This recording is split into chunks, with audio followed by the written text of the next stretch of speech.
여러분 반갑습니다. 여러분의 멘탈 전도사 천만쌤입니다. 어느새 또 오후 시간이 다가왔습니다. 천만 뉴스 한번 시작하도록 할게요.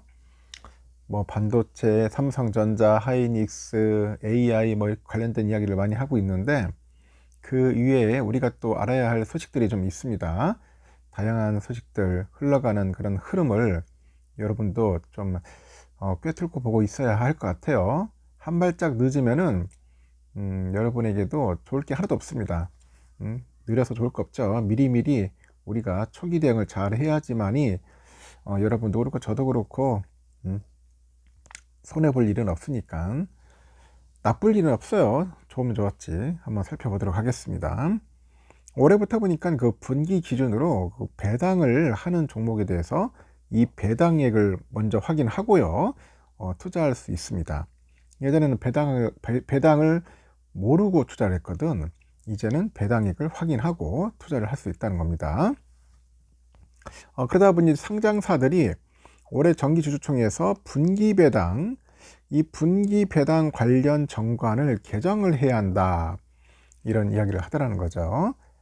금감원에 따르면 올해부터 분기배당을 하는 경우에도 이사회 결의로 배당액을 확정한 이후 배당받을 주주를 결정할 수가 있어요. 지난해 12월 27일에 이 자본시장법 개정으로 인해서 배당 기준일을 보니까 369 월말로 이제 규정한 부분들이 이제 삭제된 데 따른 결과로 보여집니다.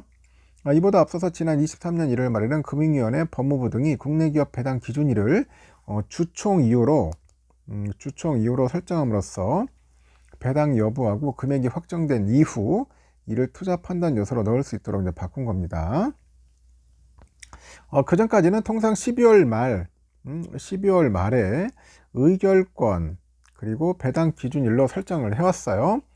하지만 그 배당 여부하고 금액은 그 이듬해 3월 정기주총에서 정해지고 이 4월경 배당금을 실제 수령을 했다고 합니다. 이 때문에 개미들은 최종 배당액이 정해지지 않은 채 이 주식을 거래하게 되는 그런 문제가 있었다는 겁니다. 하지만 이제 이 결산 배당액은 주총에서 배당 여부와 배당액을 결정하는 주주를 정하는 의결권 기준이라고 이 배당을 받을 자를 정하는 배당 기준일을 나눠 가지고 주총일 이후로 그 배당 기준을 정할 수 있도록 하는 것 같습니다. 지난해 12월 말 기존 유가증권 코스닥 시장 상장사 43.2%에 해당하는 1008개사가 정관을 개정한 상태로 합니다. 분기배당 역시 이 원칙을 따르게 됐는데 이에 따라서 상장사들은 올해 정기주총에서 분기배당 기준일을 이사회 결의로 정할 수 있도록 정관을 개정해야 합니다. 지난해 이미 결산배당 관련 정관 변경을 한 곳도 한 곳들도 다 대상이라고 하네요. 금감원에서는 자본시장 선진화를 위해서 상장사들은 자발적인 정관 정비를 통해서 글로벌 기준에 부합한 그 배당 절차를 이행해 주길 방문한다고 언급은 했고요. 이미 정관을 개정했다면 투자자들이 관련 사실을 파악할 수 있도록 이 배당 정책을 아주 구체화해서 기재를 해야 합니다.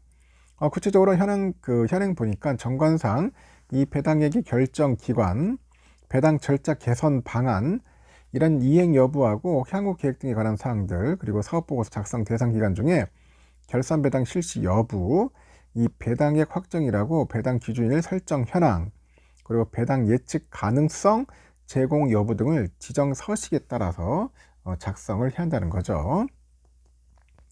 그래서 투자자들은 배당 관련 투자 의사 결정 전에 한국거래소나 한국상장회사협의회, 코스닥 협회 홈페이지에서 이 배당 기준이라고 배당액을 확인할 수가 있다고 합니다.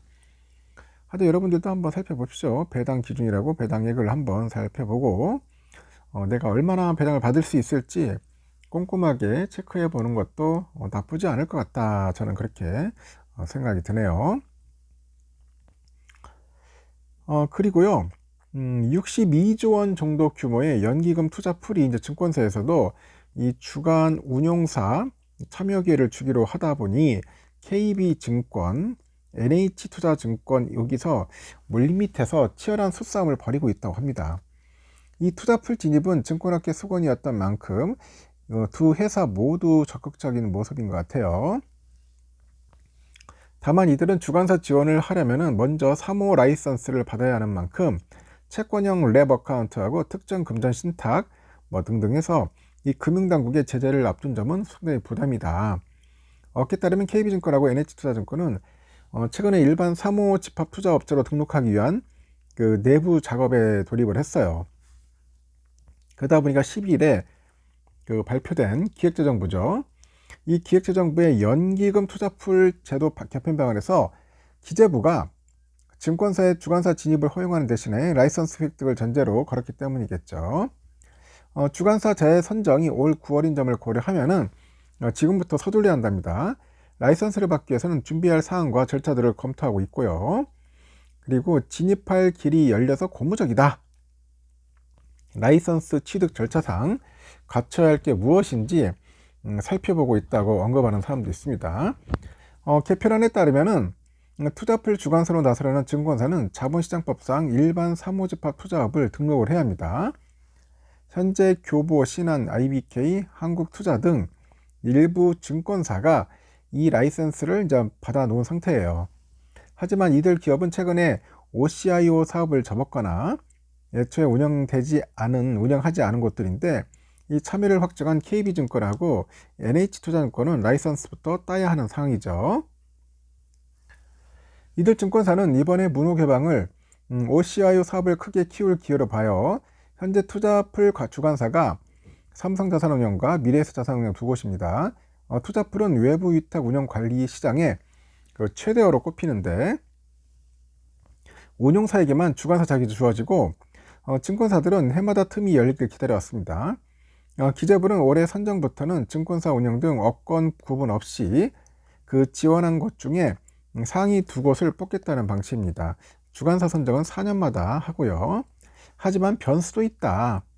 현행 자본시장법에서는 일반 사모집합 투자업에 등록하려는 기업이 갖춰야 할 요건으로 건전한 재무 상태와 사회적인 신용을 규정하고 있기 때문입니다. 이 사회적인 신용은 회사의 평판과 준법성 등을 넓게 고려한 의미인 만큼 금융당국 주요 제재가 대기 중이거나 진행 중인 기업은 라이선스를 받아내기 어려울 수 있다고 하죠. 현재 KB하고 NH에서는 랩 신탁계좌 채권 돌려막기와 관련해서 금융위원회의 최종 체제를 기다리고 있다고 하네요. 직전 의결 단계엔 증권선물위원회에서 두 기업 모두 기간 경고를 받은 상황이라고 합니다. 금액은 확정되지 않았는데 과태료도 함께 부과받을 예정이라는 것 같아요. KB증권은 국고채 그 전문딜러 입찰 담합 의혹과 관련해서 공정위 조사를 받고 결과를 대기 중이고 최악의 경우 라이선스 취득을 못해서 투자풀 재선정에 입찰조차 못할 수도 있다. 그런 이야기도 있는 것 같습니다. 일반 사모집합 투자업은 인허가제가 아닌 등록제인데 인허가 수준으로 깐깐하게 심사하고 있다고 합니다. 당국 등의 제재 결과를 대기 중인 상황에서 인가를 내줬을 경우 추후 취소시키기 어렵기 때문이라고 하죠.